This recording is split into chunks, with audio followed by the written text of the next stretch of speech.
the Seaswirl striper.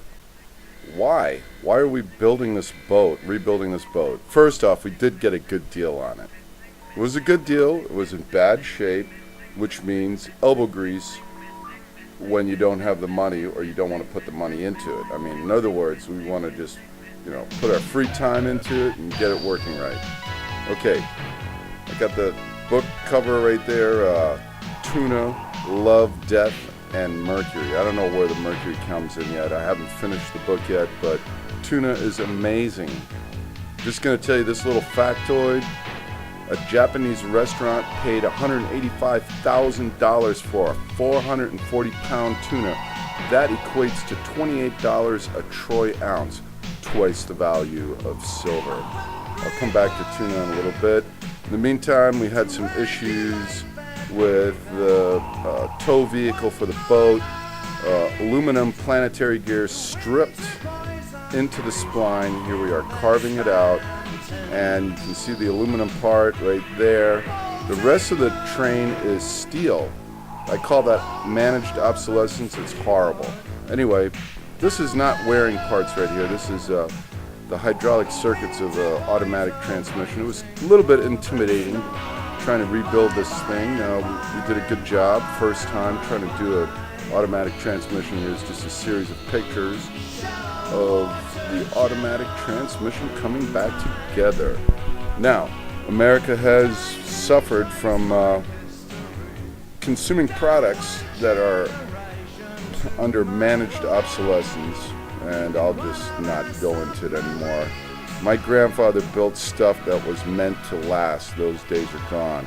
Anyway, it led, we're driving up, we're towing up the Pali, this boat here. You can see the oil trail there between the truck and the boat, and behind us is the police. The fire truck did show up, but we had already extinguished the fire, which was burning on the exhaust manifold right next to the fuel lines, and we had tons of resin and acetone in the back of the truck. Thank you very much for the designers of that managed obsolescence. It put us in a very dangerous situation. The replacement part was made of steel, incidentally. Alright, so here's our boat. This is what it was like back when you saw that earlier in an earlier video. Here are the termites tearing away transom piece. And here are transom pieces put in place. We glassed it up. And then of course you add the resin, and there's the final product before it's painted. And all the while working in the beautiful boatyard in the jungle. So here is the stringer. It was all rotted out as well. We're mixing some 2-part foam. This is what it looked like before. That is actually termite manure. We didn't really realize that at the time. Form of ignorance to make it less painful. Anyway, here is the stuff. You got to mix it really fast. And I'm mixing up some topics here. This is just good to know stuff for the road warrior world ahead. Okay, we're fixing a boat. We're making this boat stronger than it was manufactured. A little bit of time lapse here of the foam expanding. This is going to be an awesome boat when it's done. You kick this stringer and you will break your toe. There's the finished product. Starboard stringer, port stringer, and finally the whole thing painted up. You can see the transom here in a minute painted up as well. Okay, right here we are again lacquering up with resin. These are the deck plates, and of course they're also getting glassed, and there's the roughed up glass so that it can take the top deck, the original form deck. And here's all our work. It's a very fine fitting wood. We lofted this into place. We did not use templates. We measured everything out, X and Y. This is the boat, how it started. There was a fish well there and side walls that were rather cumbersome. We cut them away. We cut all that away, created a bigger boat. All of this was done by taking lots of meticulous measurements and then going to the virtual reality drawings, if you will. Let's cut away some areas for fuel tanks and engine, add the port starboard side, add some cross beams, and put the deck in place. So that was the visualization, and we built it to that visualization. Here we are, glassing in the wood decks. So this is going to come down and hold the thing in place. Here's a quick final fix we had to do. Had to put a little shim in there at the end of the dog leg of the stringer to make it level for the deck to rest on. The deck had originally ended before this point, but we have an extended cabin, if you will. Okay, here's all the deck in place, and finally the top deck cover.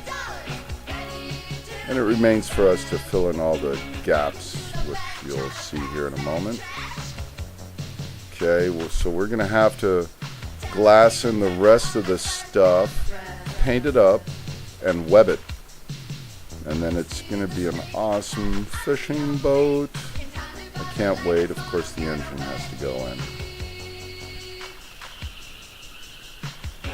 Okay, we even built a 12th scale model. That's linear 12th scale, so every dimension was reduced by 12, and this is the first time I did this. It was a little bit challenging, but it was kind of fun. I'm glad I have it right now. I had to figure out these curves. The bow, of course. So here it is. A lot of it's just pictures of putting that bow together. That was the most challenging part. They're pretty nice.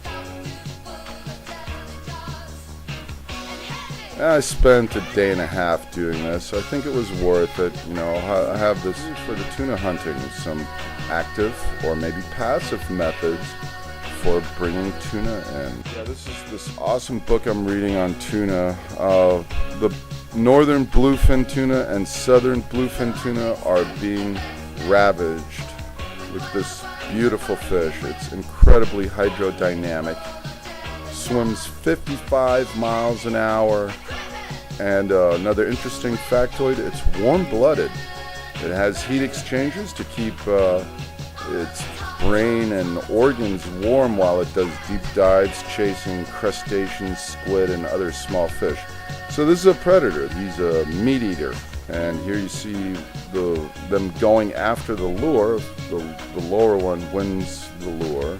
These are yellowfin tuna, which is what we have here in Hawaii, and that is what we're interested in going after. With the bluefin going extinct, ahi sashimi will start becoming more and more valuable. Who knows, maybe it'll reach that $400 a pound at some point as well. All right, happy fishing all. Aloha, Undersea Caveman out.